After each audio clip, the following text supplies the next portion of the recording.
Hello and welcome to Dangerville. It's me. Take a walk down a cobblestone street. Hear a woman screaming for mercy before she disappears inside a stone building. See a stout man in coarse clothing hefting a large axe. Then thank God you brought your sunglasses, because that man is just chopping wood. Okay, so you probably don't want to live in medieval Europe. Everybody's edgy and nobody showers. But what if you landed a gig as the town executioner? Would you move right in or get a house on the outskirts of town? Maybe one with a big fence around it? Well, the answer depends on whether you like small talk. In many medieval and early modern European cities, executioners were hereditary positions, meaning that your kids could take over your position after you died. This was useful for the government because then they knew the executioner would always be ready and able to perform their grisly duties. And it was useful for the executioner because someone else would get the coveted spot after you died. So, did this mean that executioners were in high demand? No, not really. After all, if your village didn't have a capital offense, then you'd have to find another job. That's why some executioners moved around quite a bit. Like, hey, check out this guy, Samson Executioner, who traveled all around southwestern Germany during the 17th century, carrying out sentences from various local courts. He even executed his own son-in-law for stealing. Nothing says I love you like a good old-fashioned beheading. And unlike today, if you didn't like your boss, you couldn't just quit and apply elsewhere. Hague, France, 1687. An executioner named Picqueur applied for a different position in the hopes of avoiding his duties. But the king denied his request, saying that once you were an executioner, you were always an executioner. So how do you relieve some stress after a hard day of, well, relieving people of their heads? For a nice stroll through the town square and a few pointed looks from the locals. Yeah, it must have sucked to be an executioner, especially since many of them weren't allowed to live within the city walls. They were considered a nuisance, a danger to public morals and order, and were banished to the suburbs, which would also be where you'd store the wood you used to light those horrible fires. But sometimes executioners were in such high demand that they got their own private estate, like the infamous Paris executioner Nicolas Jack. His home was called the Little Paradise, and sat right across from the Place de la Revolution. Talk about convenient. But others weren't so lucky. In Nuremberg, an executioner named Hans Steinbecker had to tear down his house in 1472 because it was too close to the parade ground and dangerous to those watching jousting matches. Now, this might sound like a first world problem, but remember, no one wants to be the person who gets stabbed by flying lance while trying to watch a pair of armored dudes ride at each other like this. While the stereotypical image of an executioner is a hulking brute with a bloodlust, this wasn't really the case. As long as you could wield an axe proficiently, you were probably qualified to be an executioner, and women could be executioners too.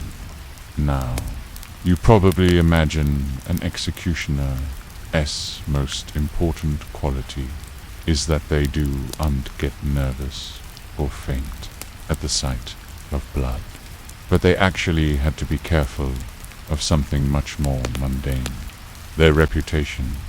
since executioners were expected to carry out their duties swiftly and efficiently. Bungling a job could get them lynched. On top of that, they were expected to uphold certain values, particularly in regards to bribery. There were several treatises written in the 17th and 18th centuries describing the proper behavior of an executioner. These guides advised them to be stoic, patient, and honest. Apparently, some executioners took bribes to go easy on the condemned, or to delay their punishment. And you know, that kind of stuff was frowned upon. Even if you were an executioner, you still had to worry about making an honest living. Sure, you may have been the only one who could cut off heads in your area, but you had to pay for food, clothes, everything. And given that you were a virtual social pariah, you couldn't just open up a shop or start a farm and be like, hey, come on down and see your favorite executioner make your new hat. Nah, you had to rely on whatever side hustles you could get. Some executioners ran inns, some worked as barbers, others performed military service, and a number of executioners in France held the esteemed position of surgeon to the poor. Yep, those are executioners and doctors, to jobs that seem totally unrelated, until you realize that both require you to be okay with cutting people open. We've talked a lot about how executioners had to deal with the mental toll of their job, but what about the physical toll? How do you keep your body healthy when you spend your career whacking it against the chopping block? While some executioners kept themselves in fighting shape by participating in wrestling competitions, others turned to medicine for help. Back in the 17th century, French executioners consulted a physician named Guy de la Hontan about ways to prevent their arms from getting so sore they could unlift an axe. And while Dr. Lontaine didn't have any great ideas, he did notice something else about his burly patients, namely, their hands seemed to get weaker and weaker with time. He attributed this to a lack of exercise, which is funny because we tend to think of executioners as beefy and strong. But he was on to something. Over time, executioners' bodies changed in ways that made their job harder. Now, it wouldn't do us any good to talk about executioners without mentioning their main squeeze, the guillotine. You know, it's kind of odd that the machine we associate with the French Revolution is named after a guy named Dr. Joseph Guillotine, who suggested it as a way to make executions more humane. Unlike the guillotine, which was basically a fancy axe attached to a frame, an executioner could miss, leaving the condemned to suffer for a bit longer. The machine couldn't either, and it was quicker, more sanitary, and supposedly more egalitarian, since it showed no favor to high or low birth. However, it also cut down on the income of executioners, as now they didn't need to sharpen and wield an axe every day. In fact, in the years following the French Revolution, many executioners lost their jobs. Marie Antoinette's head wasn't the last to roll, but it was the last to roll onto a velvet cushion. Other parts of Europe clung to their older methods, and when revolutionaries stormed the Bastille on July 14th, 93, the executioner there was busy getting his axe sharpened, so they just let him finish his work before making him join the crowd. So executioners were considered outside the law. Did that mean they could commit crimes themselves? Sometimes. When a plague hit Strasbourg in 1564, authorities put the local executioner, Jacob von Gunten, in charge of burying the dead. But von Gunten used his power for nefarious purposes. He extorted money from the families of the deceased, threatening to bury their loved ones in unmarked graves if they didn't pay up. Once, he even tried to sell a corpse to the Jewish community so they could use it for a ritual. But his scheme fell apart when the body turned out to be missing its head. Now, you might be wondering why this happened. Well, turns out von Gunten was drinking heavily and accidentally beheaded the corpse while trying to chop up the body for resale. Jacob, you probably should lay off the flagons for a while. The executioner's job was stressful. It came with a lot of responsibility. So how did they blow off steam? In Scotland in the 17th century, the Edinburgh executioner rented out rooms in his house to students from the University of Edinburgh. Perhaps he thought they'd be too afraid to complain about the smell of blood in the walls. Or maybe he figured they'd enjoy the ambience. Now that we've learned all about executioners, we have an executioner-style quiz for you. How do you know if you're an executioner? Simple. Just ask yourself this question. Are you scared of heights? Because while executioners were responsible for a number of tasks, they rarely performed the last one, the firing squad. That honor went to soldiers. Oh, and also this guy. Thanks for joining us here at Strange Parts. Do you have a scary story you'd like to share with us? Send it to the email below, and you might hear your story read on a future episode. Until next time, remember, never trust atoms. They make up everything. As a kid, we thought we knew everything about the Black Death. We learned that it killed millions of people and stayed alive thanks to rats. But now we're older and a bit wiser. So let's take a look at the top 10 biggest Black Death myths. Number 10. It only hit Europe. Note, the bubonic plague arrived in Europe on a ship full of rats from Asia. But this nasty bugger went everywhere. It killed almost half the population of India. Then it worked its way west, killing huge swaths of people in the Middle East, North Africa, and Central Asia along the way. Finally, it reached Europe in 1347. No, 9. It only killed people once. While the bubonic plague is the most famous pandemic in human history, it wasn't a one-off outbreak.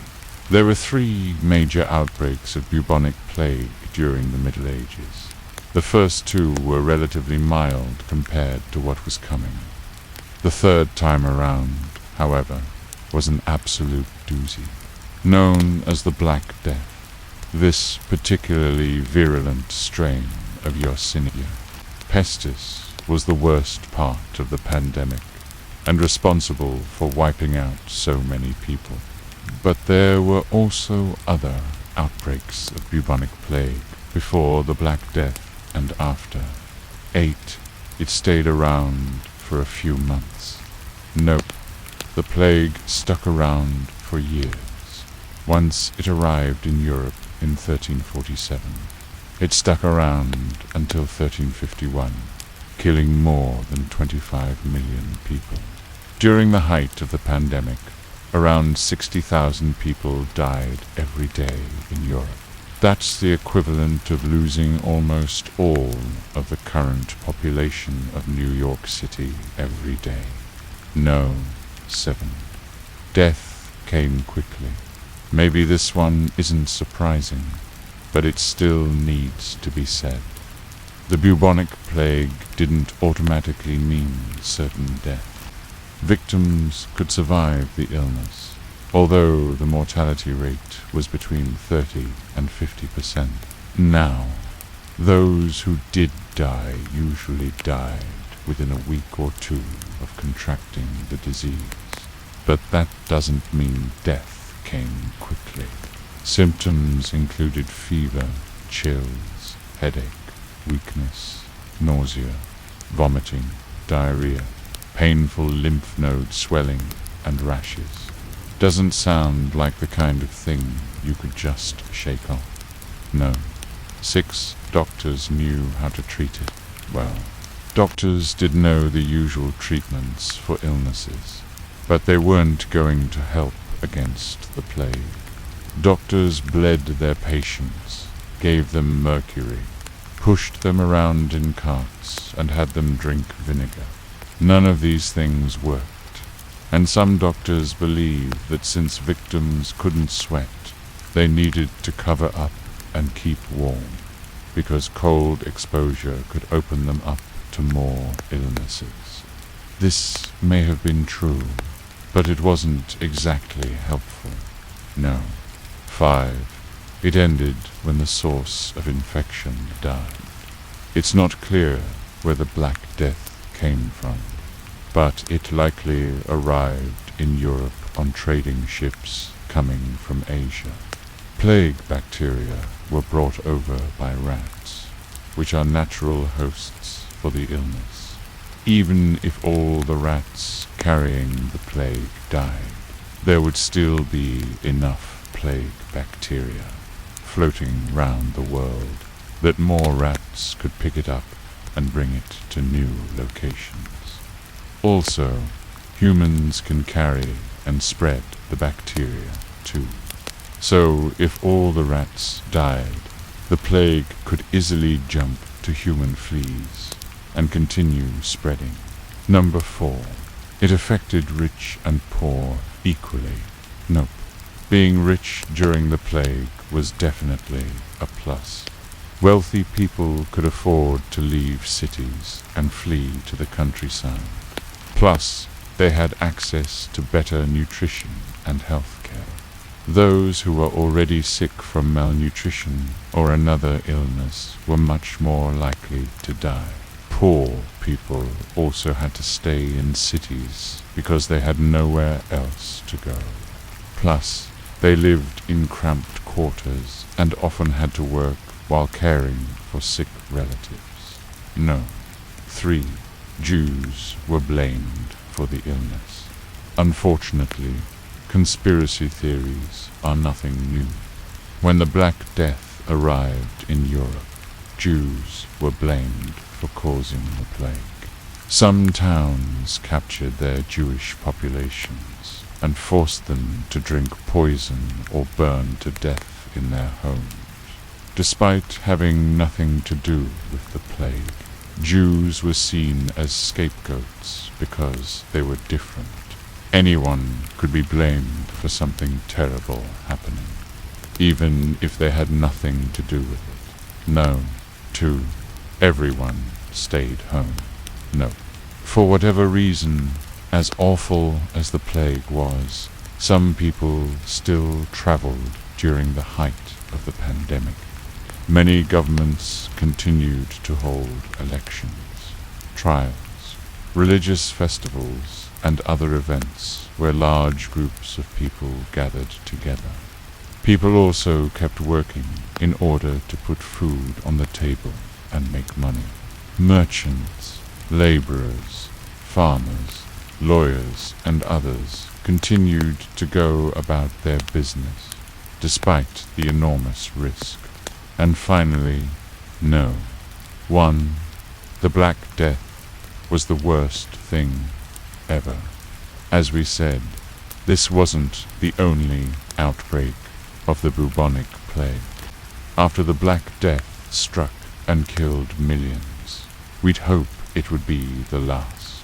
But the bubonic plague continued to strike throughout history, although each wave wasn't nearly as deadly. The second pandemic of bubonic plague lasted from 1855 to 1865 and was brought to the US by immigrants on Chinese and Indian ships. It killed more than 10,000 people in the United States. Fortunately, it was much less deadly than the Black Death because of improvements in sanitation and medical care. And today, the bubonic plague is easily treated with antibiotics. Now, check out why you shouldn't worry about the zombie apocalypse, or what